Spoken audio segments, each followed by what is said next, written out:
నమస్కారం అన్న. నమస్తే నమస్తే. అరే ఈ బుక్కే నా, అరే భలే హుషారు ఉన్నావురా బాబు, నా బుక్కే నాకే ఇస్తున్నావు నువ్వు. అంటే నా దగ్గర పైసలు లేకుండా నా బ్రేస్లెట్ ఇచ్చిన వాళ్ళు నాకు ఎవరు లేరు కదన్న. అచ్చా, బ్రేస్లెట్ ఇచ్చినావు, నాది నాకే పెడుతున్నావు, మరి హుషారున్నాడా బాబు.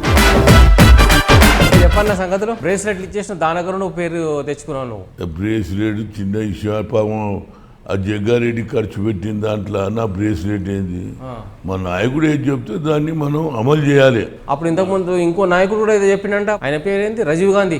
రాజీవ్ గాంధీ వాళ్ళ నాయన, వాళ్ళ ఆయన కూడా ఇంతకుముందు చెన్నారెడ్డి గారు అమెరికా పోయిండు పండ్ల ఆపరేషన్ కు. అప్పుడు ఈస్ట్ వెస్ట్ కృష్ణా వైజాగ్ అంతా ఫ్లడ్స్ వచ్చినాయి. అప్పుడు రాజీవ్ గాంధీ ఆలోచన ఎక్కడ ఫ్లడ్ వచ్చినాయని ఇమీడియట్ గా వచ్చిండు. అప్పుడు నేనేం పడి ఉన్నట్టు, వైజాగ్ అయిపోయింది, ఈస్ట్ గోదావరి తిరుగుతున్నాం, ఏడ ప్రజలకు నష్టమైంది, ఏడ వరదలు వచ్చినాయి చూసుకుంటూ పోతుంటే, ఆడ ఏంది గోదావరిలో అమలాపురం దగ్గర ఏంటంటే ఒక లంక నుంచి ఇంకో లంకలో పోవాలంటే పడవలో పోవాలి. పడవలో పోతున్నాం చిన్న బోట్ల, నేనున్నా ఆయన ఉన్నాం, పడవలు పోతుంటే మరి ఆయనకి ఏం అనుమతిరావు, నువ్వు ఎప్పుడు కూడా నా గురించి గొప్పలు చెప్తావు, నా గురించి ఏదంటే అది చేస్తా అంటావు అంటే, నేను నన్ను అడిగి చూడు అన్నా. ఏదైనా చేస్తా అంటే ఏం చేస్తావు అంటే, నువ్వు అడిగి చూడు అన్న. అడిగిండు. దుంకుతావు అంటే దుంకేసి దాంట్లో గోదావరి నది జలాలు దుంకేసేసి ఆ కాలువల. అప్పుడు ఆయన షాక్ అయిపోయి, నీకు ఈత వస్తుందా అని అడిగాడు. తర్వాత మీదకి వచ్చినాక బురద అయిపోయినా ఈత వస్తుందా అన్నాడు. నేనన్నా ఈత వస్తుంది లేదు, ఆలోచన చేయొద్దు, మా నాయకుడు చెప్పిండు, దుంకేసినాను. అట్లనే మా రాహుల్ గాంధీ గారు కూడా అడిగిండ్రు, నా దగ్గర ఏం లేదు, ఏమి ఇచ్చినావు అని అడిగిండు. నా దగ్గర ఏమున్నది సార్, నా దగ్గర ఏం లేదంటే, ఆయన బ్రాస్లెట్ చూసి ఇది ఇచ్చే అన్నాడు, ఇచ్చేసిన. ఇది ఆయనకు పెద్ద పని ఇది కాదు, ఇది ఒక పీనట్. అయినా నాయకుడు చెప్పిన ఆజ్ఞను సంపూర్ణంగా ఇంప్లిమెంట్ చేయాలనేది నా మొదటి నుంచి నా ఆలోచన. ఒక విషయం చెప్పాలి, నీకు ఈత వస్తారా? అదా చిన్న ఉన్నప్పుడు మా అంబర్పేటలో అన్ని ఇది మాకున్నాడు యూనివర్సిటీ పక్కకు చెరువేనా, ఆ బతుకమ్మ కుంట. ఇప్పుడు ఆ బతుకమ్మ కుంటను కూడా మేము చిన్నగా ఉన్నప్పుడు ఈత కొట్టేది, మా అక్కలు మా పెద్దమ్మలు బతుకమ్మ ఆడేది. ఇప్పుడు ఆ బతుకమ్మ కుంట లేకుండా అయిపోయింది, ల్యాండ్ గ్రాబర్లు వచ్చేసిరు, కబ్జాలు చేస్తున్నారు. మరి ముఖ్యమంత్రికి చెప్పి 3 ఏళ్ళు అయిపోయాయి. ఇది వేరే క్వశ్చన్. నేను అడిగింది నీకు ఈత వస్తారా? అదా నాకు ఈత ఎందుకు రాదు, ఈ చెర్లల్లో ఈత కొట్టే ఇడదానికి వచ్చినా.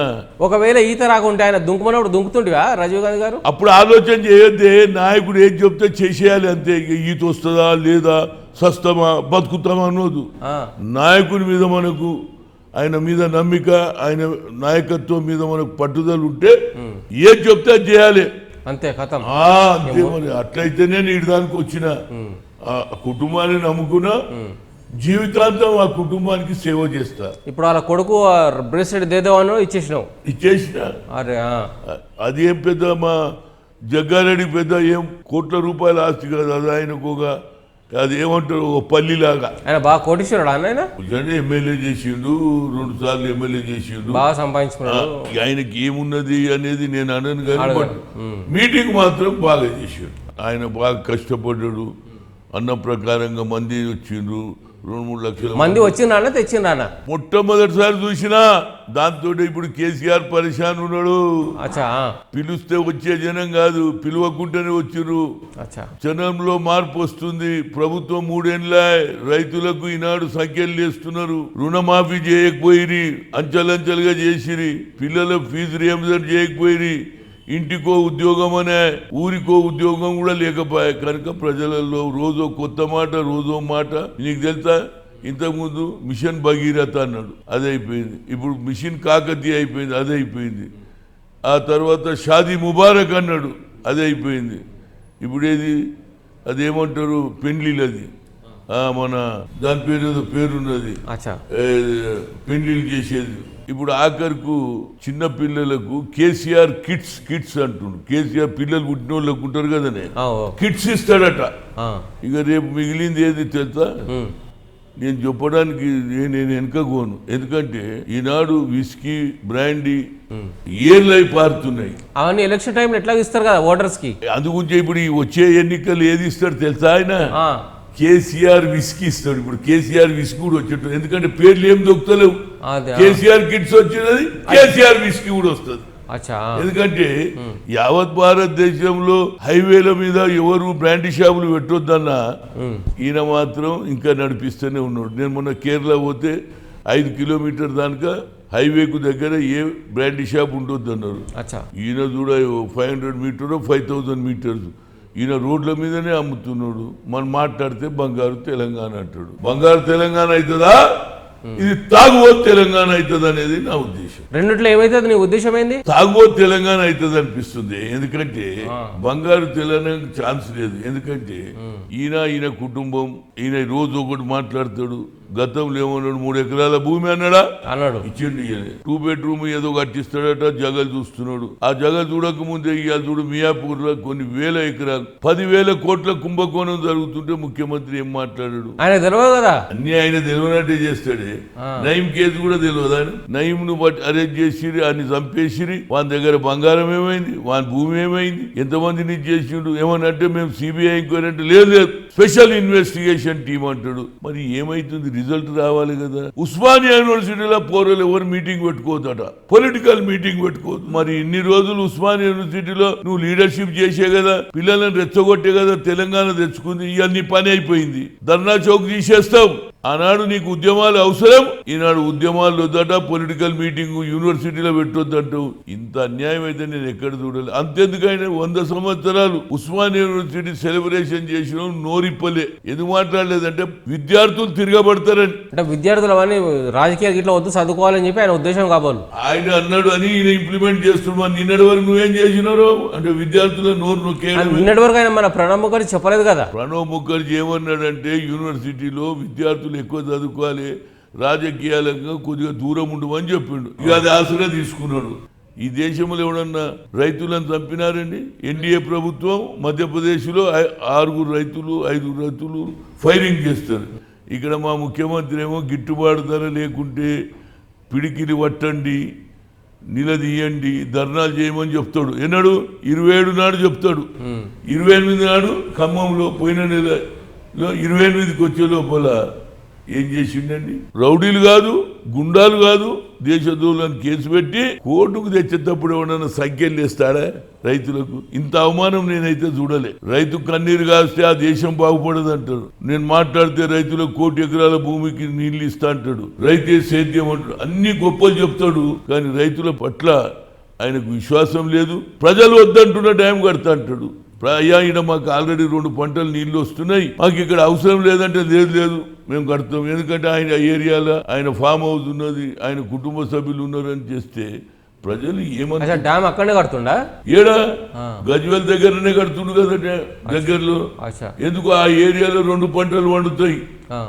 ఇప్పటిదానిక 365 రోజులు ఒక గ్రామంలో ఇప్పటిదానిక రిలే నిరాహార దీక్ష 1 ఇయర్ నుంచి ముఖ్యమంత్రికి ఆలోచన లేదు. కేంద్రంలో కానీ రాష్ట్రంలో కానీ రైతు అన్నం పెడతాడు. రైతు దేశానికి వెనుక. మా స్లోగన్ కూడా ఏముంది? లాల్ బహదూర్ శాస్త్రి జై జవాన్ జై కిసాన్ అన్నాడు. రైతే అన్నం పండించకపోతే ఈ దేశంలో ఏమవుతుంది? ఆకలితో చనిపోతాం, జరుగుతుంది. ఆకలితో చుట్టుముట్టేస్తుంది. జవాన్ ఏం చేస్తాడు? దేశాన్ని రక్షిస్తాడు. బార్డర్ మీద నిలబడి ఈ దేశానికి ప్రాణం కల్పించి రక్షణ కల్పిస్తాడు. రాజకీయ నాయకుడు ఏం చేస్తాడు? రాజకీయ నాయకులు ప్రజల పక్షాన ఇచ్చిన హామీలు నిలబెట్టుకోవాలి. ప్రజలు నీళ్లు లేదంటే నీళ్లు సప్లై చేయాలి, రోడ్డు లేదంటే రోడ్డు చేయాలి. రాజకీయ నాయకులు ఎన్నికల ముందు ఏదైతే ఎన్నికల మేనిఫెస్టోలో పెడతారో అది ఇంప్లిమెంట్ చేయాలి. అది నాయకుల ధర్మం. ఈ నాయకుడు అన్ని అబద్ధాలే చెప్పాడు కదా, రోజో మాట చెప్తాడు. ఈ నాయకుడు అందరు నాయకులు అట్లే చెప్తారు కదా. చూడండి, మేము 78,000 కోట్ల రూపాయలు ఆనాడు రైతుల రుణమాఫీ చేసినామా లేదా? మన్మోహన్ సింగ్, సోనియా గాంధీ నాయకత్వంలో. మరి ఈయన ఎందుకు చేయడు? నరేంద్ర మోడీ ఎందుకు చేయడు? మనం ఉత్తరప్రదేశ్ లో ఏమన్నాడు? రుణమాఫీ అన్నాడు. అది ఉత్తరప్రదేశ్ వరకేనట. నువ్వు ప్రధానమంత్రివా దేశానికి, లేకుంటే ఉత్తరప్రదేశ్ ముఖ్యమంత్రివా? మొత్తం ఇండియా అంతా వాళ్ళదే హవా నడుస్తుంది కదా. హవా ఇవ్వంది నడవదే పర్మనెంట్. కొన్ని రోజులు సైకిల్ ఇట్లా నడుస్తుంది. వాళ్ళు ఈ దేశాన్ని హిందూ దేశం చేయాలి. సైకిల్ ఆంధ్రప్రదేశ్ నడుస్తుంది, నడుస్తలేదు సైకిల్. సైకిల్ క్వశ్చన్ కాదు, సిస్టమ్ ఏంటంటే ఇట్లా తిరుగుతుంది. మళ్ళా ఉత్తరప్రదేశ్లో నువ్వు గెలిచినంత మాత్రాన దేశానికి ఏదో పెద్ద చేసినట్టు కాదు, 7-2 ఓట్లు వచ్చినట్టు కాదు. ఈ దేశంలో మా రాజీవ్ గాంధీ ఆలోచన సద్భావన యాత్ర ఎందుకు తీసిండు?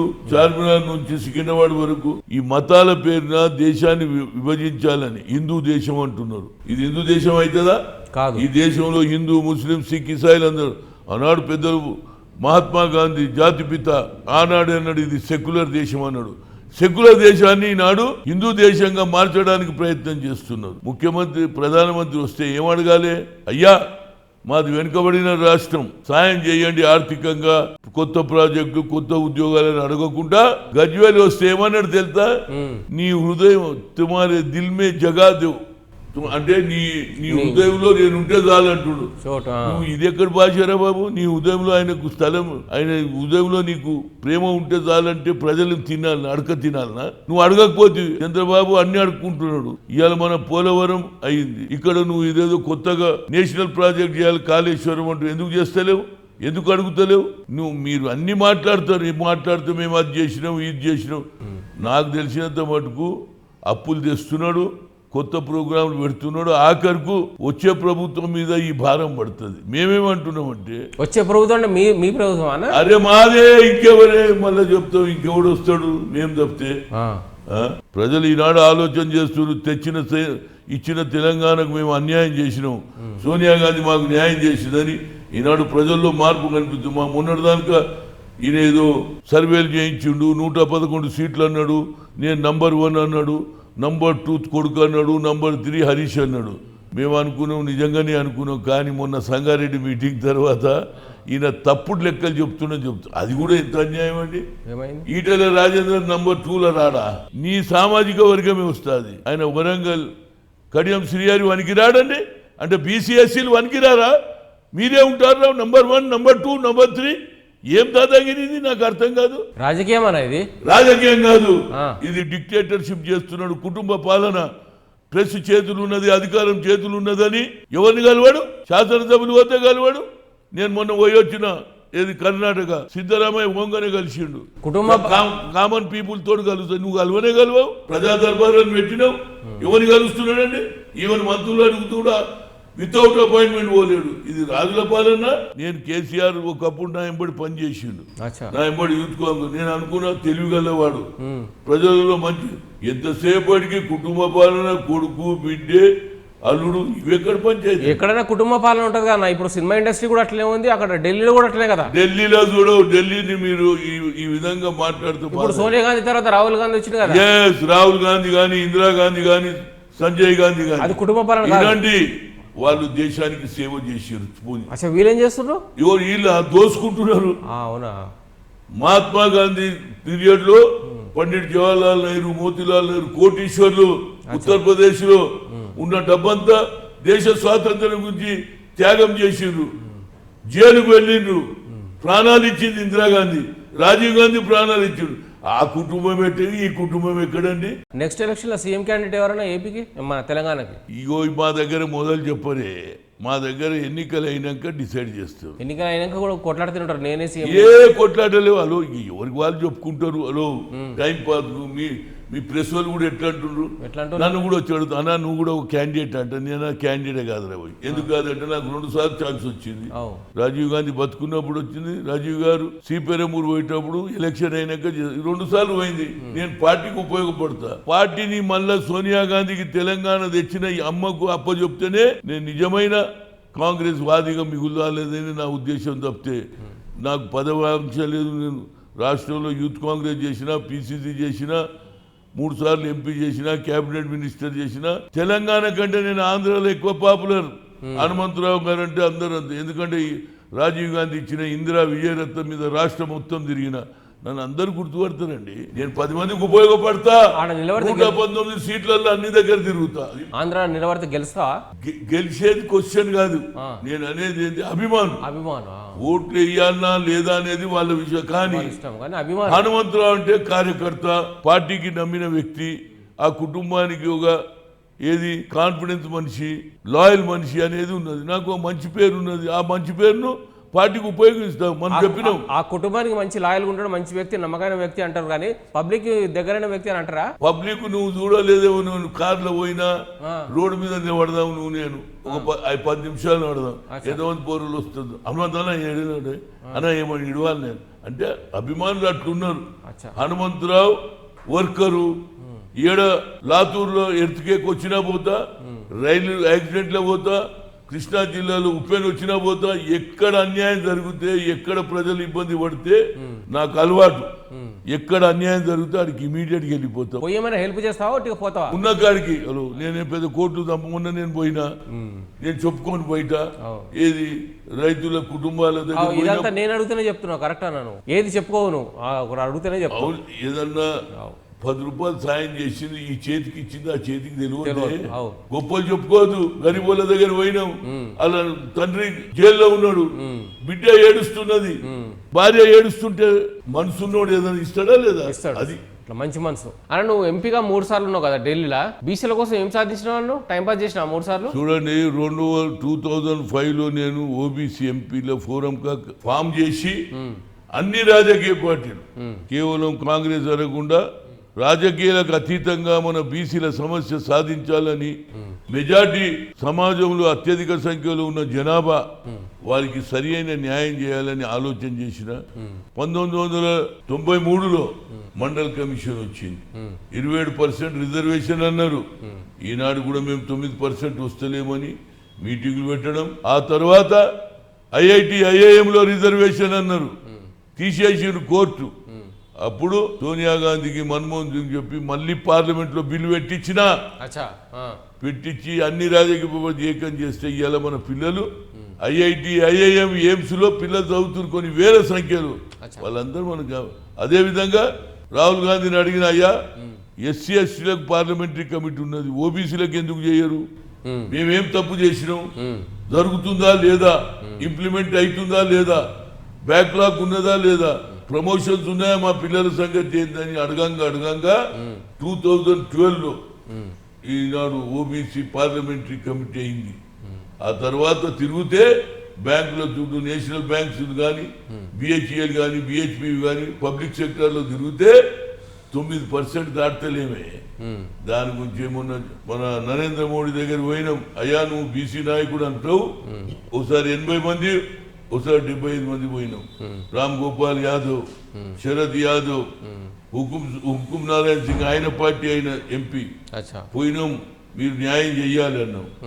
మంచిది అన్నాడు, ఆయన ఏం చేయలేదు. ఒక్కసారిగా 4 సార్లు పోతే ఆఖరికి అపాయింట్మెంట్ ఇవ్వలేదు. కానీ ఒక్కసారి మంచి ఆలోచన వచ్చింది ఎవరికి? నరేంద్ర మోడీకి. ఎప్పుడైతే బీహార్ లో ఎన్నికలు జరిగినాయో, మోహన్ భగత్ అని ఆయన ఎవరైతే ఆర్ఎస్ఎస్ నాయకుడు ఉన్నాడో ఆయన ఏమన్నాడు? బీసీల రిజర్వేషన్ మీద ఒకసారి వెరిఫై కావాలన్నాడు, దీని గురించి ఆలోచన చేయాలన్నాడు. బీసీల రిజర్వేషన్ కొనసాగించాలన్నా లేదని రివ్యూ అడిగాడు. ప్రజలు దెబ్బ కొట్టిండ్రు బీహార్లో.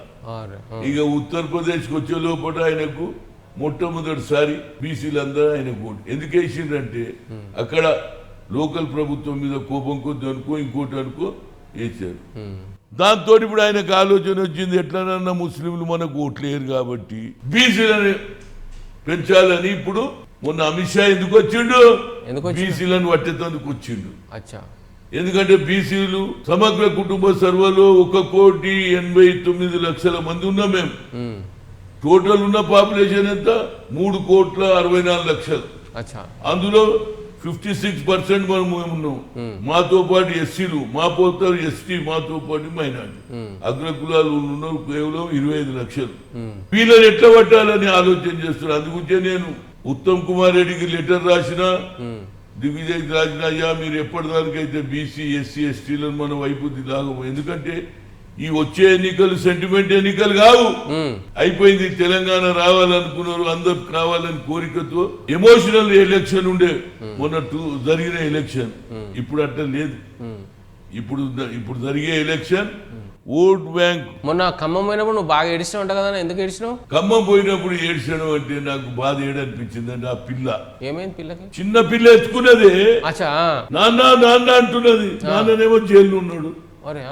అలా భార్య ఏడుస్తుంటే ఏడుపు రాదే చెప్పు, నిజంగా ఏడుపు వస్తుందా లేదా నువ్వు చెప్పు.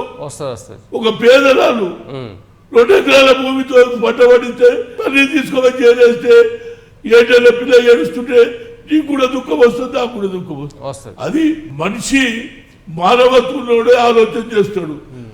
మానవత్వానికి ఆలోచన ఉంటుంది, మానవత్వం లేదు, లేనోడు ఏం ఆలోచన చేస్తాడు? మానవత్వం లేని ఏడుపు రాదు, ఏం కాదు. మాకు మానవత్వం ఉన్నది. ప్రజలు బాధపడితే చూడలేము. మా రాహుల్ గాంధీ ఎందుకు పోయిడు? రైతులు చచ్చిపోతే మధ్యప్రదేశ్ కు మానవత్వం, మానవత్వం లేనోడు ఇట్లనే రోజు వస్తూనే ఉంటారు, అందరి గురించి ఏం చేయాలని అంటారు. అట్లా కాదు, మానవత్వం ఉన్నోడు ప్రజల పక్షాన్ని ఉంటాడు, ప్రజల బాగోగులు ఆలోచన చేస్తాడు. అది కాంగ్రెస్ ఆలోచన. అచ్చా, మొన్న మీటింగ్ పెట్టింది కదా అన్న ఈడ మన జగ్గారెడ్డి సాబు. ఇప్పుడైతే కాంగ్రెస్ ఊపు వస్తుందో నువ్వు దాన్ని ఏమో అడవేస్తావు కదా? నేనేమి అడ్డం కాదు. నేను ఎప్పుడు కూడా కాంగ్రెస్ భక్తుడిని. తప్పులు జరిగితే పడతానే, ఎవడన్నా ఉన్నది. కాంగ్రెస్ లో తప్పు చేయని, అవతలోడు తప్పు చేయని. నాకు రాజశేఖరుడికి ఏం వ్యత్యాసం లేదు. రాజశేఖరుడి తెచ్చినోనే నేను. ఆయనను పిసిసి ప్రెసిడెంట్ చేయాలని ఆలోచన చేసే సమయంలో నేను విజయభాస్కర్ రెడ్డి 30 మంది ఎంపీలు రాసి ఇచ్చిండ్రు. వీళ్ళ నాయన మర్డరరు, ఈయన ఫ్రాక్షనిస్ట్ అని. అయినా 10 అబద్ధాలు చెప్పి యువకుడు పార్టీని బలోపేతం చేస్తాడని రాజీవ్ గాంధీ ఒప్పించి చేయించాడు. కానీ తర్వాత ఆయన అంటే ఆయన పక్క కూడా ఉన్నాడు, కేవీపీ రామచంద్ర ఆడు పెడతాడు. ఎందుకంటే నేను రాజశేఖర్ ఇద్దరం ఒకటైతే అతని పని నడవదని. ఎప్పుడు కూడా నేను పార్టీకి అనుకూలంగా పనిచేస్తా. పార్టీ తప్పుదమ్ములో పోయి తప్పు ఆలోచన ఎవడు చేసినా నేను తప్పనిసరిగా ఖండిస్తా. మొన్న ఎలక్షన్ లో ఏం తప్పు జరిగిందన్నా మీకు ఓటేయలే పబ్లిక్ మొన్న ఎలక్షన్లు ఏమైందంటే, ఇంతకు ముందు కూడా నేను 89లో గెలిచినప్పుడు సలావుద్దీన్ ఓఎస్సీ అనే, ఇప్పుడు అసదుద్దీన్ ఆయన, ఎట్టి పరిస్థితుల్లో నరేంద్రను ఓడగొట్టాలంటే మనం సెక్యులర్ పార్టీ హనుమంతరావు ఓటేయాలని. ఇక్కడ ముస్లింల మెజార్టీ ఉన్నది కనుక ఆయన చెప్పిండు. ఈసారి కూడా ఆయన నమ్మించిండు తప్పనిసరిగా సాయం చేస్తామని క్యాండిడేట్ ను పెట్టిండు. ఇక నేను ఎట్లా గెలుస్తానని చెప్పు, ఇక్కడ మెజార్టీ ఉన్నది. నువ్వు గెలుస్తావు, నీ గురించి మాట్లాడతలేను. కాంగ్రెస్ మొత్తం ఓడిపోయింది కదా, టీఆర్ఎస్ వచ్చింది. ఏం తప్పు చేసిండు? ఏం తప్పు లేదు, మేము సరిగా చెప్పుకోలే. మేము తెచ్చిన కాంగ్రెస్ ను, ఇచ్చిన తెలంగాణను ప్రజలలో సరిగా చెప్పుకోలే. అన్నిటికంటే మాకు అన్యాయం చేసిండు కిరణ్ కుమార్ రెడ్డి.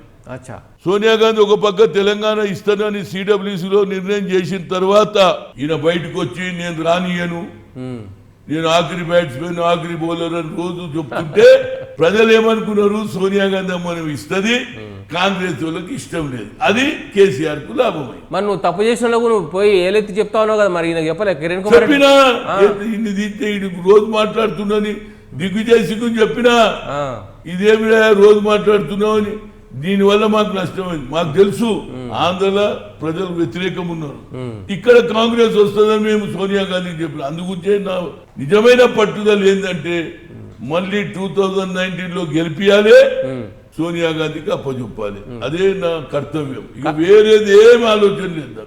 ఇంకో క్వశ్చన్ అన్న, మొన్నేమో తెలంగాణ కాంగ్రెస్ ఫైట్ అప్పుడు టీఆర్ఎస్ ఏమన్నారంటే డబుల్ బెడ్రూమ్ ఇస్తాము, రుణాల మాఫీ చేస్తాము, 3 ఎకరాల పొలం ఇస్తాము, నీకు అది ఇస్తాం ఇది ఇస్తాం అన్ని చెప్పారు. ఈసారి మీరేమేం చెప్పారు? మొన్న మేము తప్పనిసరిగా ఎలక్షన్ ముందు ఏదే గానీ మొదలు చెప్పాము. ఇక మొదలు చెప్పకపోతే మీకు ఓటు ఎందుకు వేస్తారా? ఉత్తమ్ కుమార్ రెడ్డి గారు 2 లక్షల వరకు మాఫ్ చేస్తామని చెప్పాడు. కానీ తప్పనిసరిగా ఎన్నికల మేనిఫెస్టో పెట్టేటప్పుడు నలుగురం కూర్చుంటాం. ఏది సాధ్యం, ఏది అసాధ్యము, ఏది సాధ్యం కావాల్సిందో ప్రజలకు ఏది ఉందో చెప్తాం. సాధ్యం కాని విషయాలు చెప్తేనే పబ్లిక్ ఓటేస్తారు. అదే ఇప్పుడు కుంప ముందు కూర్చుంది. అందుకే నేను మొన్న ఎలక్షన్ కమిషన్ కి ఏం చెప్పినా తెలుసా? ఎలక్షన్ కమిషన్ ఏదైతే డబ్బులు ఎక్కువ ఖర్చు చేస్తే, విచ్చలవిడిగా పైసలు ఖర్చు పెడితే వాని మీద మీరు యాక్షన్ తీసుకుంటారు, డబ్బులు పడతారు. అదే విధంగా ప్రజలకు ఇచ్చిన హామీ నెరవేరుకోతే వాని మీద కూడా మీరు action. There is the condition. నేను అడిగిన ఎలక్షన్ కమిషన్, అయ్యా ఈ రూల్ కూడా పెట్టండి. అబద్ధాలు చెప్పి ప్రజల్లోకి మోసం చేసి ఓట్లు తీసుకొని తర్వాత ప్రజలు మర్చిపోతే ఇదేమి న్యాయం అండి? మరి మీరెందుకు అబద్ధాలు చెప్పలే, మీరెందుకు మోసాలు చేయలే? మేము ఎప్పుడు కూడా చూడు, ఇందిరాగాంధీ అప్పటి నుంచి మాకు అలవాటు అనేది. మన నేషనల్ పార్టీ, రీజనల్ పార్టీలు ఏదైనా చెప్తారు, అలాది ఏం పోతుంది? పెడితే పెళ్లి డబ్బు, లేకుంటే సాగు డబ్బు. వాళ్ళు ఏదైనా చెప్పగలుగుతారు, మేము అట్లా చెప్పదు. మాది ఆల్ ఓవర్ ఇండియాలో ఉన్నటువంటి ఆలోచనతో చెప్పే పార్టీ మాది నేషనల్ పార్టీ. హిందూ, ముస్లిం, సిక్, ఇసాయి ఒక్కొక్కసారి మాకు అన్యాయం జరిగినా మేము సెక్యులర్ సిద్ధాంతాన్ని ఎప్పుడు కూడా వదిలిపెట్టాం. ఇప్పుడు ఉత్తమ్ కుమార్ రెడ్డి ఉన్నాడు కదా సార్, పిసిసి ప్రెసిడెంట్ ఆయన ఎట్లా ఉంది ఆయనది కథ? ఎట్లెందుకు పాపం కష్టపడుతున్నాడు. పాపం కదా. పాయింట్ ఏంటంటే ఏ ప్రెసిడెంట్ అయినా అందరిని కలుపుకొని పోవాలని ప్రయత్నం చేస్తున్నాడు. ఒక్కొక్కసారి కలుపుకొని పోకపోయినా మా ఇంట్రెస్ట్ ఏంది, పార్టీ బలోపేతం కావాలి ఒకటి. రెండోది ఏమిటంటే అందరం కలిసి కాంగ్రెస్ తేవాలి. ఇప్పుడు ఎవడు ముఖ్యమంత్రి పక్కకు పెట్టేయాలి. పార్టీ ముఖ్యం, నాయకత్వం ముఖ్యం.